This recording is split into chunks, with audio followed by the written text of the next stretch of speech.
संथाल समाज दिशोम मांझी परगना का 30वां स्थापना दिवस रामगढ़ जिला अंतर्गत कुज्जू मुरपा स्थित अक्षत बैंकेट हॉल में पारंपरिक हर्षोल्लास के साथ मनाया गया।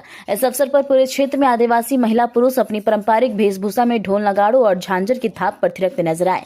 पारंपरिक रीति रिवाज के साथ समाज के लोगों ने मुख्य अतिथि व अन्य आगत अतिथियों का स्वागत पगड़ी पहनाकर और अंग वस्त्र देकर किया। कार्यक्रम का शुभारंभ मुख्य अतिथि दर्जा प्राप्त मंत्री फागू बेसरा व अन्य प्रबुद्ध जनों द्वारा सखुआ के डाल स्थापित कर और वीर शहीद भगवान बिरसा मुंडा, तिलका मांझी, सिद्धू कानू और चांद भैरव के चित्रों पर माल्यार्पण कर उन्हें भावभीनी श्रद्धांजलि दी गई। कार्यक्रम का संचालन एतो बास्के एवं सोना राम मांझी ने किया। स्थापना दिवस समारोह को संबोधित करते हुए मुख्य अतिथि दर्जा प्राप्त मंत्री फागू बेसरा ने ऐतराज जताते हुए कहा कि देश के गृह मंत्री द्वारा आदिवासियों को वनवासी कहना उनका घोर अपमान है। आज आदिवासी के सामने अपने वजूद को बचाने की बड़ी चुनौती है। संथाल समाज दिशोम मांझी परगना संथालों का एक अत्यंत ही प्रतिष्ठित सामाजिक संगठन है।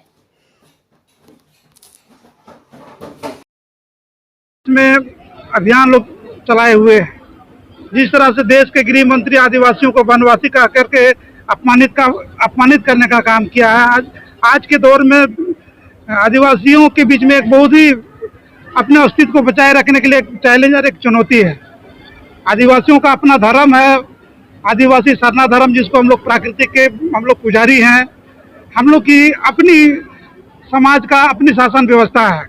मांझी एड़म परगना स्वशासन व्यवस्था, ग्राम सभा जिसको बोलते हैं, आज देश के संविधान में भी उसको मान्यता मिला है। आज देश में पेशा कानून भी लागू हो गया है।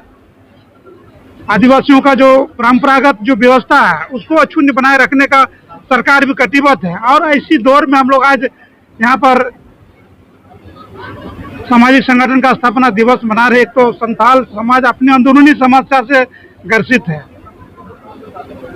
डायन भूत जैसे अविश्वास, अंधविश्वास, नशापान से समाज बहुत पीछे जा रहा है। समाज को हम लोग को जागरूक करना है, शिक्षित करना है और समाज का जो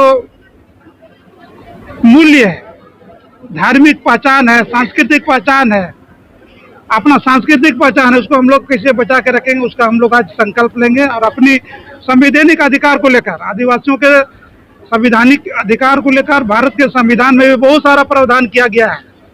जल जंगल जमीन को बचाए रखने के लिए यहाँ पर CNT एक्ट, SPT एक्ट है। इसके बाद भी आदिवासियों की जमीन लूटी जा रही है। आज आदिवासियों का जो भाषा और जो संस्कृति है उसको बढ़ावा देने की जरूरत है। आज संथाली भाषा गौरव की बात है कि संविधान, भारत के संविधान के 8वीं अनुसूची में शामिल कर लिया गया है।